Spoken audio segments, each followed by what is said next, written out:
Recent టైమ్స్లో ఎవరెవరైతే betting యాప్స్ని ప్రమోట్ చేస్తున్నారో వాళ్ళందరిపైన కేసులు కూడా నమోదే తొందరలో వాళ్ళందరినీ కూడా అరెస్ట్ చేయబోతున్నారు. ఇది తెలిసిన తర్వాత చాలామంది ప్రమోట్ చేసిన వాళ్ళ వీడియోలు ఏదో నిన్న మొన్న చేసిన వీడియోలు కాదు, ఎన్నో సంవత్సరాల కింద చేసిన వీడియోలు కూడా బయటకు వస్తున్నాయి. అందులో యాంకర్ శ్యామలాది ఒకటి. ఇప్పుడు మాత్రం ఇంకొక కొత్త వ్యక్తి బయటకు వచ్చారు. అది మరెవరో కాదు, మంచు లక్ష్మి. ఎస్, మీరు విన్నది కరెక్టే. మంచు లక్ష్మి కూడా ఒకానొక సందర్భంలో యోనో 24 అని చెప్పేసి ఏదో ఒక బెట్టింగ్ యాప్, దాంట్లో ఎలా అంటే డిఫరెంట్ టైప్ ఆఫ్ గేమ్స్ ఉంటాయంటే ఆ గేమ్స్ అన్నిటిని మనం ఆడితే ఆ గేమ్స్ ద్వారా మనకైతే అమౌంట్ వస్తుందని 100% అష్యూర్డ్ అని చెప్పేసి తాను మాత్రం ఒక వీడియో అయితే చేయడం జరిగింది. ఆ వీడియో కాస్త ఇప్పుడు మీడియా చేతికి చిక్కింది. సోషల్ మీడియాలో అదేవిధంగా ఎక్కడ ఇన్స్టాగ్రామ్లో చూసుకున్నా కూడా ఈ వీడియో అయితే ఫుల్గా సర్క్యులేట్ అవుతుంది. సో మరి మంచు లక్ష్మికి ఎందుకు ఈ స్థితి వచ్చింది, మరి తనెందుకు ప్రమోట్ చేయాల్సి వచ్చింది అనుకుంటా. ఇక్కడే మనం అందరం కూడా పప్పులో కాలేస్తున్నాం. అదేంటి అంత స్టార్డమ్ ఉంది, అలాంటి పని చేయాల్సిన అవసరం ఏంటి అనుకుంటాం. అయితే ఇప్పుడు స్టార్డమ్ని బట్టి వాళ్ళు అక్కడ అమౌంట్ కూడా ఇస్తారనమాట. ఇప్పుడు సపోజ్ ఒక 1,00,000 సబ్స్క్రైబర్స్ ఉన్నారనుకోండి, వాళ్ళ వీడియో ఎంతమంది చూస్తారు, మహా అంటే ఒక 5 లక్షల మంది అనుకోండి, లేకపోతే ఒక 50,000 మంది చూస్తారు.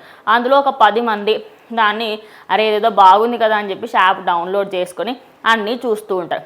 అదేవిధంగా మంచు లక్ష్మి అటు హీరోయిన్గా, అదేవిధంగా ఒక యాంకర్గా, మరియు అదేవిధంగా ఒక మంచు ఫ్యామిలీ నుంచి వచ్చిన ఒక స్టార్గా ఉండడంతో తన ఫాలోయింగ్ అనేది బీభత్సంగా ఉంటుంది.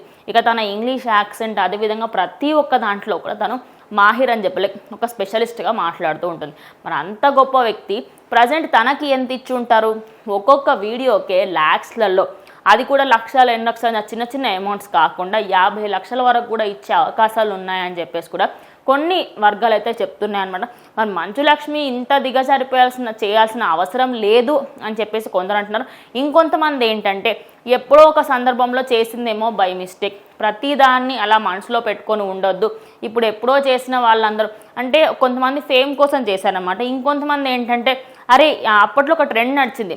నిజానికి 2019-20 ఆ టైంలో అందరూ ఇంట్లల్లో ఉండడంతో అప్పుడు ఏంటంటే కోవిడ్ టైంలో చాలామందికి అరే మాకు ఎక్స్ట్రా సోర్స్ వస్తుంది కదా, ఎక్స్ట్రా ఇన్కమ్ వస్తుంది కదా అని చెప్పేసి ఈజీ ఎర్నింగ్ కోసం అని చెప్పేసి ఇలా చాలామంది ఇన్ఫ్లుయెన్స్ అప్పట్లో చాలా మభ్యపెట్టారు. సో ఇలాంటివన్నీ కూడా అరికట్టేందుకు ప్రజెంట్ మంచు లక్ష్మి పైన కూడా తొందరలోనే కేసు నమోదయ్యే అవకాశాలు ఉన్నాయన్నట్టుగా వినిపిస్తుంది. చూద్దాం మరి దీనికి సంబంధించి ఫర్దర్గా పోలీసులు ఎలాంటి విచారణ చేయబోతున్నారు, లేకపోతే వీళ్ళకి వార్నింగ్స్ ఇచ్చి చిన్నగా కౌన్సిలింగ్ ఇచ్చి వదిలేస్తారా ఏంటి అనేది వేచి చూద్దాం.